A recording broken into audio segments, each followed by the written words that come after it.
Good morning, students. With your civics chapter, Fundamental Rights. This is your first chapter for half yearly, Fundamental Rights. We have discussed in the second chapter Indian Constitution's preamble and the things which given by our Constitution. By the preamble, that preamble is the introduction of Indian Constitution, and by the preamble we can see and we can take the idea that in our constitutions peoples are very safe. All peoples having their rights, means all peoples, it is the duty of government to protect their citizens. So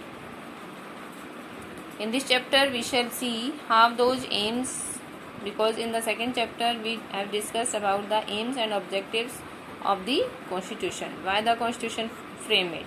Constitution frame it to the protection and to run the government of a country. So we see how those aims and objectives have been realized through the provision of fundamental rights and fundamental duties.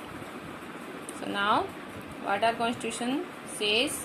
Fundamental rights: freedom, equality, religion, educational, these are fundamental rights. And what our constitution say? The constitution lays down the rules that the government must follow to protect people from unjust actions. It is the duty of government that the government must follow to protect people from unjust action by the government. And these are rights that the government cannot take away.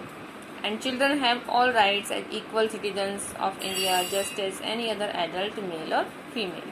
And the Constitution of India also has special articles for children. So these things by our Constitution. So now we discuss what is the right, why we need right. So the meaning of rights.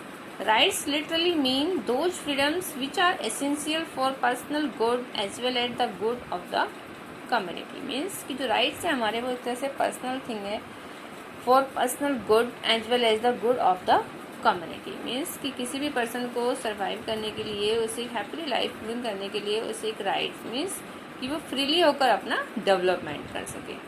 So these are the rights and by our constitution fundamental rights. So now the definition of fundamental rights. What are the fundamental rights? Fundamental rights are essential human rights that are offered to every citizen, irrespective of caste, race, creed, place of birth, religion or gender.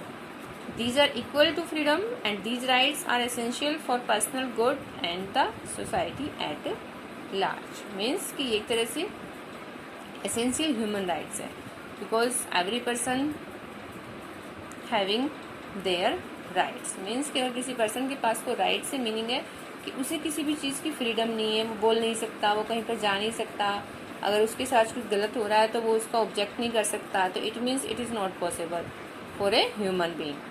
So these are the human rights, essential human rights, जिससे कि एक person without discrimination अपना development कर सके, अब society में वो survive कर सके. And now characteristics of fundamental rights. Why these made and what are the significance and characteristics of the fundamental rights?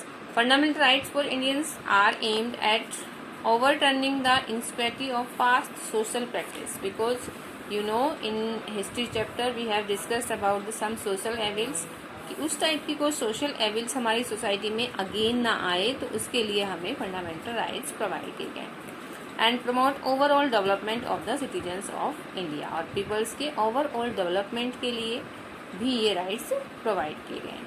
Guarantee that all Indian citizens can and will lead their lives in peace as long as they live in Indian democracy. कि जब तक वो Indian democracy में एक peaceful life को अपनी survive कर सकते हैं, उन्हें एक safe guard people from discrimination and injustice, किसी भी टाइप की डिस्क्रिमिनेशन और इनजस्टिस से वो सेफ है. एसेंशियल फॉर डेवलपमेंट, जो हमारे ये फंडामेंटल राइट्स हैं वो डेवलपमेंट के लिए एसेंशियल है. And democracy gave rise to various freedoms in the form of fundamental rights. Fundamental के रूप में ही जो डेमोक्रेसी है वो हमें ये सारे राइट्स प्रोवाइड करती है. Help prevention of gross violation of human rights. अगर हमारे ये ह्यूमन राइट्स वायलेट हो रहे हैं या हमें नहीं मिल रहे हैं तो उसमें भी ये हमारी डेमोक्रेसी हमें हेल्प करती है। And based on granting equal status and opportunity along with the freedom to all citizens to allow them to realise their full potential. Means कि किसी भी टाइप का कोई भी रिस्ट्रिक्शन किए बिना ये फंडामेंटल राइट्स हमें प्रोवाइड किए हैं। So these are the characteristics of fundamental rights. And now these are our fundamental rights: cultural and educational right, right to freedom of religion, right against exploitation, right to equality, right to constitutional remedies, and right to freedom. These are our 6 fundamental rights by our constitution. And first one is right to equality. Right to equality. It provides equal status to all before the law. It means that all citizens of the country, irrespective of their caste, class, gender, religion and place of birth, are subjected to the same law.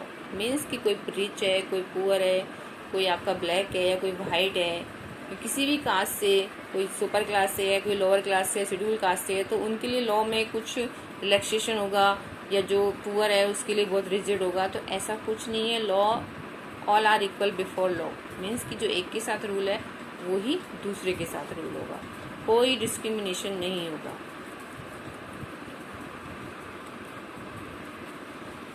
Bye the article 14 equality before law, social equality and equal access to public arrest. Article 15 है equality in matters of public employment. Means कि किसी को भी job मिल सकती है, किसी भी public sector में हम जाकर जॉब के लिए अप्लाई कर सकते हैं।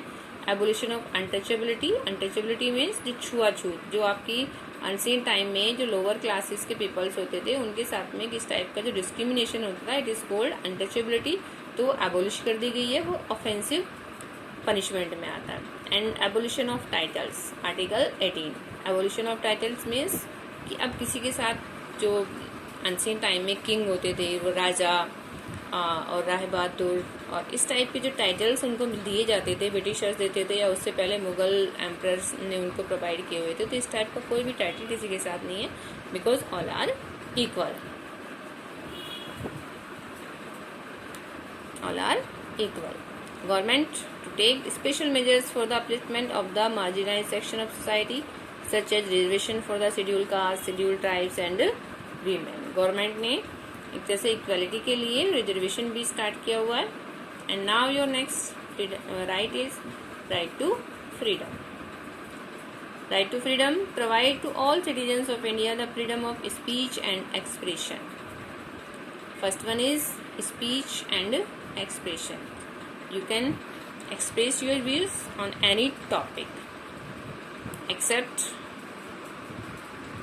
your country or your president. You can't say anything about your president and your country because they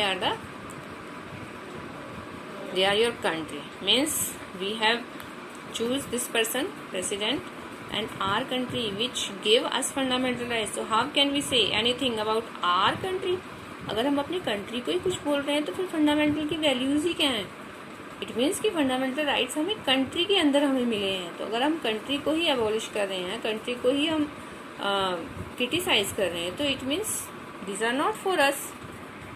and now right to assemble peacefully in and without arms. हम कहीं पर भी गैदरिंग कर सकते हैं but in a peaceful manner में, violence के साथ नहीं। Right to form association. कोई भी ग्रुप बना सकता है। यू नो कि आपके कंट्री में 800 समथिंग पार्टीज हैं एंड अदर्स एसोसिएशंस ऑल्सो, तो आप अपना एक ग्रुप बना सकते हैं। Right to move freely through the territory of India. All over India में आप कहीं भी जा सकते हैं। अब तो आप जम्मू कश्मीर भी जा सकते हैं, लैंड भी परचेज कर सकते हैं। यस, तो यू कैन मूव फ्रीली और कहीं भी आप सेटल हो सकते हैं all over India. Right to practise any profession. You can take any profession. ऐसे नहीं कि वर्ण सिस्टम के अकॉर्डिंग शूद्रास को मैनुअल जॉब्स ही करनी है, वैश्य को बिजनेस ही करना है। No, all are free to choose their profession. सभी फ्री हैं, कोई भी किसी के साथ में कोई कास्ट रिलीजन के अकॉर्डिंग कोई बाउंडेशन नहीं है। All are free to choose their religions. So in the right to freedom there are 6 types of freedoms provided by this right. And the right to freedom is not absolute. This means that citizens can enjoy their right to freedom as long as they do not hamper the rights of other peoples. But listen carefully. These are the rights for you. Means as long as they don't hamper the rights of other people. कि आप दूसरे peoples के rights को abolish नहीं कर रहे हो, तब तक आपके पास ये rights हैं. Because all peoples having right. अगर आप ये समझते हैं कि that you having the rights, कि आप किसी को कुछ भी बोल सकते हो, no, because other person also having rights. So these are the freedom as long as you do not hamper the rights of other peoples and do not go against the interest of the nation. Against the interest of the nation, कि आप अपने country के against में नहीं जा रहे हैं, आप किसी दूसरे पर्सन की फ्रीडम को डिसमिस नहीं कर रहे हैं, तो ये राइट्स आपके पास हैं. Otherwise these are not the rights for you.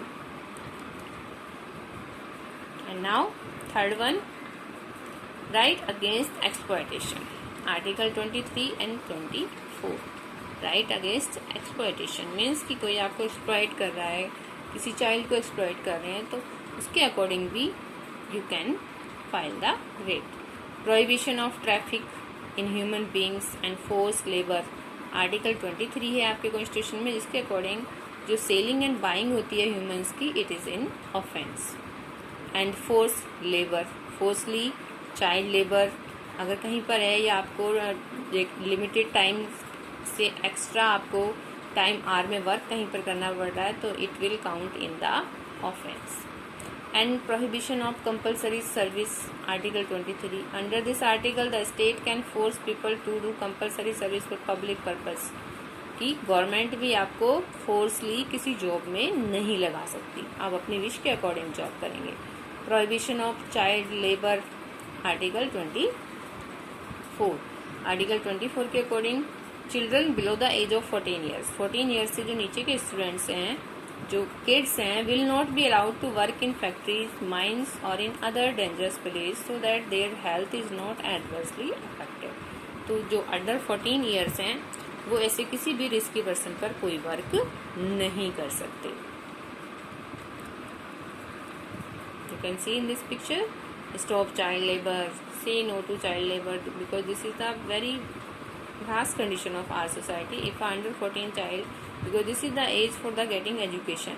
ये जो एज होती है ये गेटिंग एजुकेशन के लिए होती है. अगर ये वो इस टाइप में इस एज में वो वर्क कर रहा है, तो इट मीन्स कि हिज फ्यूचर इज एबोलिश, कि उसका जो फ्यूचर है वो एक तरह से फिनिश हो जाएगा, वो अपने फ्यूचर के लिए कुछ नहीं कर पाएगा. तो चाइल्ड लेबर को फिनिश करने के लिए इस टाइप के स्लोगन्स मेड किए जाते हैं. And now right to freedom of religion. Religion, you know, our country is a secular country, means not an official religion of our country. All religions are equal. Anybody can choose their religion. No foundation to choose any particular religion. While it allows every religion to establish and maintain religious institutions to manage their religious affairs according the right to freedom of religion. All religions are equal before the state and no religion shall be given preference over the other. Citizens are free to preach, practice and propagate any religion of their choice.